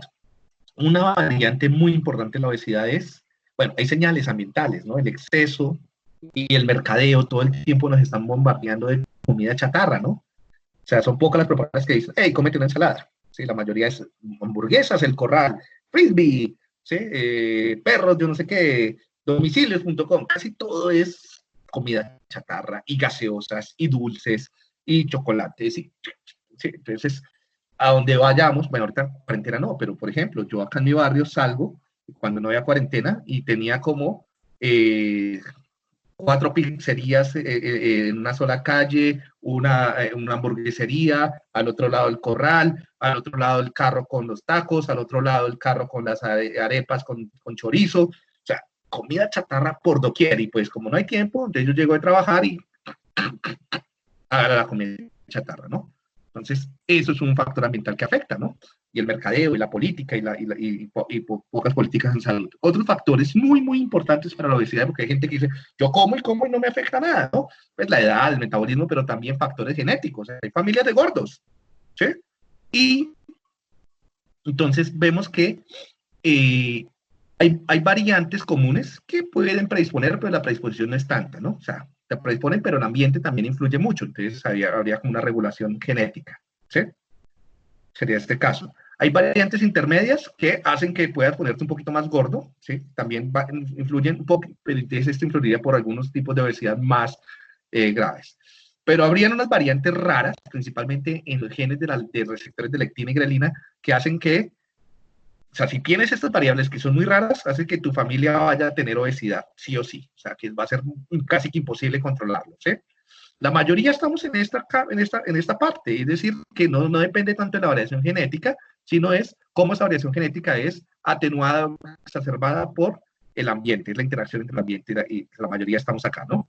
Esa interacción entre ambiente y genética la llamamos epigenética. Entonces, la mayoría de los gordos que nos rodean es porque por hábitos y por genes que están interactuando. No son solamente estilos de vida, sino son las dos cosas. Y muy pocos estarán en este polo. ¿Listo? Y eso es un poco lo que les estaba diciendo. Por ejemplo, en el libro mostraban esta familia tiene una alteración en los receptores de leptina que hace que no se perciba que hay leptina. Si el cerebro no percibe que hay leptina, pues sigues comiendo principalmente lípidos, y más si está en una cultura donde hay carbohidratos por todo lado y lípidos por todo lado, pues la tendencia es que todos van a ser gordos. A esta familia les dio una terapia basada en darles leptina. Y entonces, proporcionar agonistas de la leptina, mire que al poco tiempo, en unos cuantos meses, hizo que todos bajaran. Es impresionante. Por ejemplo, miren este señor, ¿sí? Este señor, el señor de la extrema derecha, y también la señora de las puntas, que el cambio es enorme, ¿sí? Y esto pues mejora la calidad de vida de estas personas. Hay una cantidad de genes, como les digo, vinculados. Eso no es un problema solamente ambiental, también hay variaciones genéticas. Simplemente acá las muestro. Y por último, los trastornos de alimentación. Entonces, hay básicamente 3 tipos de trastornos de alimentación. Tenemos la anorexia nerviosa, la bulimia nerviosa y los desórdenes de atracones de comida. Casi todos tienen algo en común y es que son producidos están vinculados con ansiedad, con sensaciones incómodas, con pérdida de control. Siempre que hay ansiedad hay pérdida de control, entonces tenemos sensaciones muy negativas y falta de mecanismos de regulación, de inhibición. Se deben trabajar las dos cosas. Y además alteraciones cerebrales, hormonales, genéticas, epigenéticas, que alteran todo el mecanismo de balance, de alóstasis de la alimentación, de la ingesta de alimentos, ¿sí? En la anorexia, pues, básicamente es una exacerbada ansiedad por la comida, una preocupación muy grande por la ganancia de peso o por perder peso, y conductas para privarse de alimentos, y termina haciéndose mucho daño. En la bulimia nerviosa, entonces lo que tenemos es una preocupación demasiado grande por el aumento del peso, pero unas ganas muy grandes de comer, lo que genera mecanismos de compensación, que por lo general es hacerse vomitar o tomar laxantes o algo así. Y en los atracones de comida es que tenemos comer y comer desorganizadamente, ¿sí? Y hasta en atracones, ¿sí? Uno de los más comunes o los que más se habla es la anorexia y que más afecta a muchas personas. Pero entonces acá yo quisiera hacer una aclaración, muchachos. Porque a mí me parece que la psicología, y principalmente la psicología en Colombia, no sabe abordar esto. Y la psicología, uno de los mayores errores de la psicología en Colombia, y esto pues, ¿qué le vamos a hacer? Es que es una psicología del sentido común. Si queremos dejar que nos traten como consejeros o como profesionales de la salud de segunda, tenemos que volvernos más científicos, tenemos que volvernos mucho más rigurosos, tenemos que dejar de hablar del sentido común. Y casi todos los psicólogos cuando hablan de esto hablan del sentido común y sin una evidencia empírica real. Casi todo el mundo cree que la anorexia es debida porque de niña habían estereotipos de belleza porque le regalaron Barbies. No, la anorexia no es ocasionada por ver películas de modelos, ni por ver modelos, ni por una cultura de los modelos, ni porque hayas jugado con Barbies. Eso no causa anorexia. Millones de niñas juegan con Barbies, ven modelos o tienen estereotipos o ven comerciales de belleza y no se vuelven anoréxicas. Son más las que no se vuelven que las que se vuelven. ¿Qué es lo que pasa con las que se vuelven? Pues que tienen cambios genéticos, cerebrales, hormonales, que las ponen en riesgo. Entonces, esa cultura simplemente de la belleza, de la delgadez y el perder peso es una excusa. Si estuvieran en otra cultura, se enfermarían de otra cosa, pero también se enfermarían porque tienen unas condiciones biológicas que las están poniendo en riesgo de un trastorno de ansiedad. En última, es un trastorno de ansiedad y de preocupación excesiva acá por el peso, ¿sí? Entonces, de nada, o sea, tú no ganas nada, y esto es una perdera de tiempo, decirle a una niña, mire, ese estereotipo es muy superficial, mira otros estereotipos, sí, o hacerle reestructuración cognitiva. Eso no sirve para controlar la anorexia. ¿Eso saben para qué sirve? Para que esa persona se sienta más culpable, para hundirla más en su depresión, para que se sienta peor. En realidad es un problema biológico, es una enfermedad, es como las adicciones. Las adicciones no es que la gente quiera consumir. O sea, eso no, aquí no hay voluntad, la voluntad no existe, eso es una ilusión. O sea, eso es ocasionado por mecanismos cerebrales y tenemos que entenderlos como psicólogos para poder darle ayuda a las personas las ayudas que nos están pidiendo. ¿Sí? Entonces, ahí hay que mi llamada de atención es que seamos un poco más juiciosos, investiguemos bien las causas psicobiológicas y de aprendizaje para poder darle soluciones reales a las personas y no entrar en los sentidos comunes de el estereotipo. Sí, eso es causado porque hay muchas novelas de mujeres flacas. No necesariamente. ¿Sí? Entonces, lo que se ha visto recientemente es que hay cambios cerebrales, principalmente cambios a nivel periventriculares, en el hipotálamo, hay cambios genéticos también que cambian cómo funcionan los mecanismos que ya vimos de la ingesta, hay cambios en el lóbulo parietal que están relacionados con el esquema corporal, y definitivamente sabemos muy poco de cómo funciona la neurobiología de esto. ¿Por qué? Y esto es un llamado de atención bien interesante, y es que la mayoría, por ejemplo, cuando vemos enfermedades mentales, casi toda la plata se la lleva, por ejemplo, el Alzheimer. ¿Sí? Alzheimer, esquizofrenia y autismo son las vedettes de investigación, pero cuando vemos qué es lo que más afecta, por ejemplo, a los norteamericanos, 30 millones de jóvenes de Norteamérica tienen desorden de alimentación y esto casi no se estudia. Miren la proporción. Como seguimos pensando que esto es son ganas, como es cultura, como es estereotipo, como es voluntad, no le metemos plata y no lo investigamos, no lo entendemos y la gente sigue sufriendo y sigue sintiéndose culpable porque piensa que no es una enfermedad o que las enfermedades mentales no son físicas, ¿sí? Bueno, muchachos, acabamos. ¿Alguna pregunta, algún comentario, algo para aportar antes de cerrar?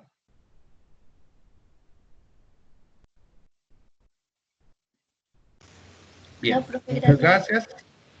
Muchachos, el sábado, entonces nos vemos el sábado, hormonas. Sí, ahí está la programación del Canvas. La lectura la consiguen igual que la anterior, está en español, está en inglés. ¿Listo? Vale, profe, gracias. Chao, chao.